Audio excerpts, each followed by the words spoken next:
Hi, and welcome to Stamp with Jini. Today I'm going to share with you this fun card that uses a circular stamping technique done on our Stamparatus. So let me set this aside and I'll show you how I created this wreath of flowers.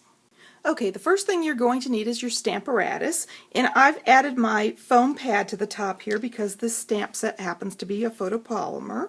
I am going to set my magnet on top of the grid sheet, and I'm using this grid sheet so that I can test where my stamp is going to go. I'm going to take my 3-inch template and add that to the top here, and then I'm going to get my stamp set. And I happen to be using the Happy Birthday Gorgeous for this and the floral images here. So let me pull those out.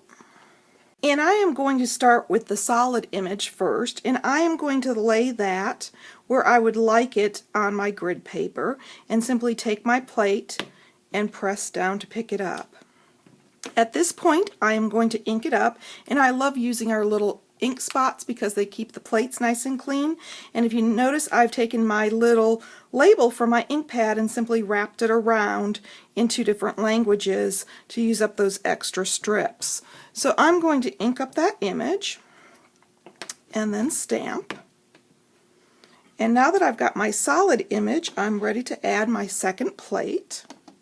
Okay, and at this point I'm going to take my stamp. I'm going to pay attention to my directional nib here, and I am going to lay it down and pick it up with my plate, and then I am going to ink it up with my second ink spot color, the Berry Burst. And I love these little stamp pads that come out of our paper pumpkin kit. It's another great way to build your collection. And stamp.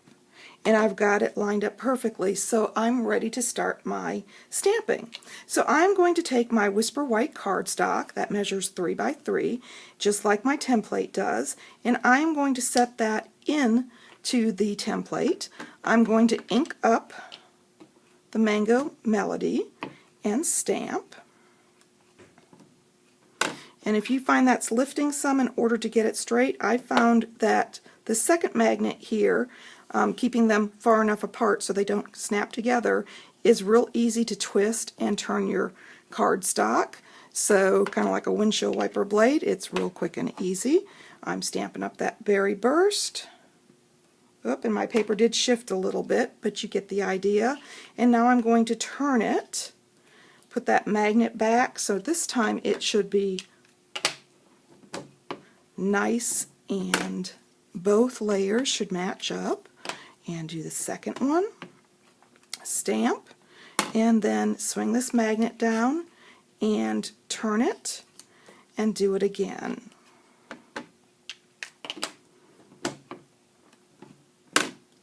Now if you find these plates are more difficult to ink up, you can set one of our clear mount stamp cases underneath the plate.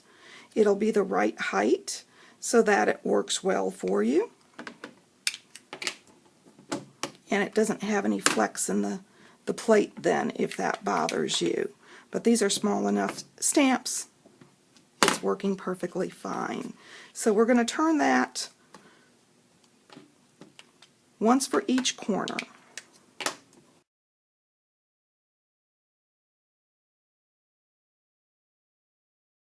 Okay, and I'm working on my last one here. If you've noticed, I've held my stamp plate for a couple of seconds. I always count to 3 in my head, and I've applied quite a bit of pressure because just like regular stamping, you need to apply pressure.